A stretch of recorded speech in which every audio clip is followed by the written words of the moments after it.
Nanindigan ng DILG at PNP na sa loob ng KOJC compound nahuli sina KOJC leader Pastor Apollo Kibuloy at iba pang mga kapwa-akusado matapos ang negosasyon sa kanilang pagsuko.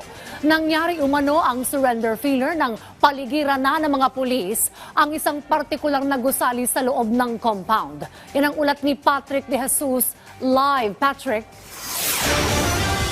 Dayan, nakakulong nga sina KOJC leader Apollo Kibuloy at iba pang mga kapwa-akusado dito sa PNP Custodial Center. Dito yan sa Campo Crame.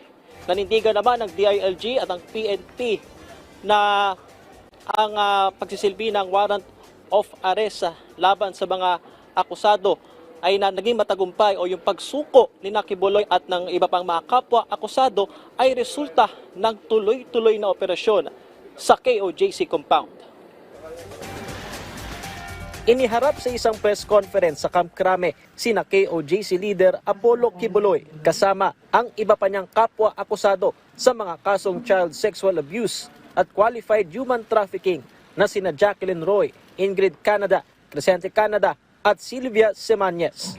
Nakaposas at nakasuot ng kulay orange na persons under police custody o PUPC t-shirt si Kibuloy. Balot na balot naman ang mukha nito nang iharap sa media pero suot niya ang kaparehong sombrero nang unang ibahagi ang kanyang pangalarawan nang siya'y maaresto. Kagabi dumating si Kibuloy sa Villamor Air Base, lula ng C-130 mula Davao, bago sila inilipat sa PNP Custodial Center. You have the right to remain silent. Binasahan si Kibuloy ng Miranda rights kaugnay ng kanilang mga kaso at isinailalim sa medical examination. Ayon sa DILG at PNP, na-corner na ng mga otoridad sa KOJC compound si Kibuloy kaya't napilitan silang sumuko. Hindi rin daw totoo na sa labas ng compound nang galing si Kibuloy. Nasa labas ka na, tumakas ka na. Ang tagal yung sinasabing hindi siya magpapahuli, hindi ba? Why do you have to go inside?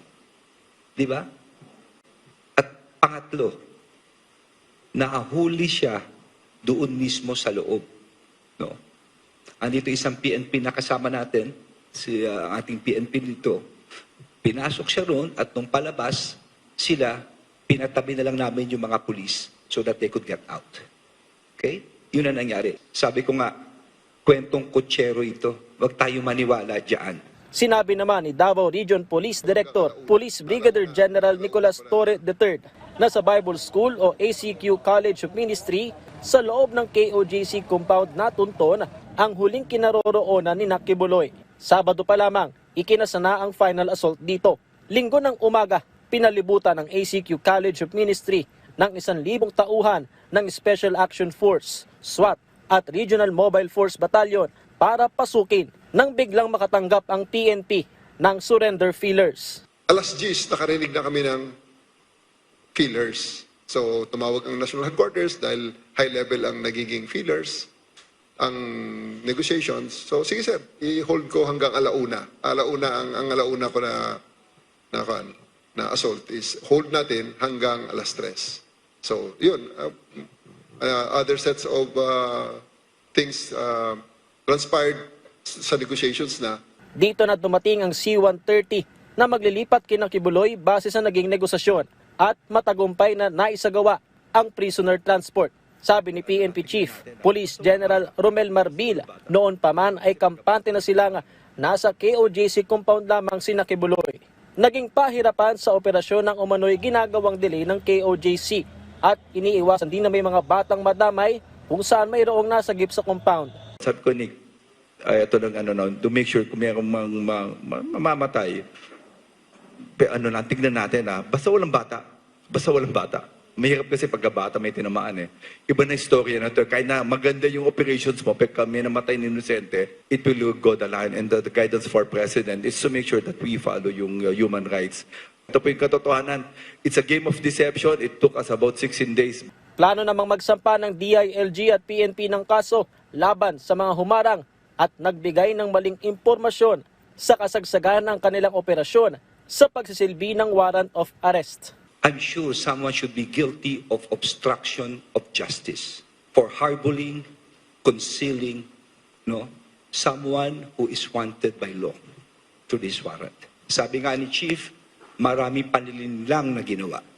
Pangalawa, ang publiko mismo ang testigo rito kung paanong ilang beses kami pinigilan si General Torre.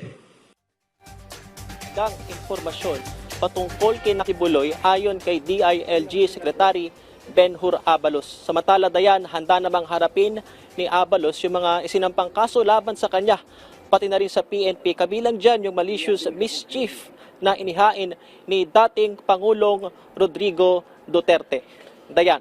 Alright, Patrick, kamusta naman ang sitwasyon ng seguridad dyan sa PNP Custodial Center kung saan nakadetain ang pastor? At nagkakaroon ba ng access ng media kung saan naroon ang pastor, Patrick? Dayan, wala tayong access sa Custodial Center dahil nga syempre restricted na tayo pagdating dyan. Although dito naman ay nakikita naman natin yung mga nangyayari, yung mga kaganapan dito. So far, sa paligid nga ng PNP Custodial Center ay tahimik naman. Wala na rin mga sasakyang nakaparada dito kumpara kanina dahil nga mayroong convoy. Kasama na rin dyan yung kay dating Bambantarlac Mayor Alice Go nung siya ay dalhin sa Senado. At ayon naman sa PNP, yung selda ni Kibuloy, pati na rin yung iba pa mga kapwa akusado ay magkakahiwalay dito sa PNP Custodial Center at wala rin daw magiging special treatment. Dayan. Alright, maraming salamat, Patrick De Jesus.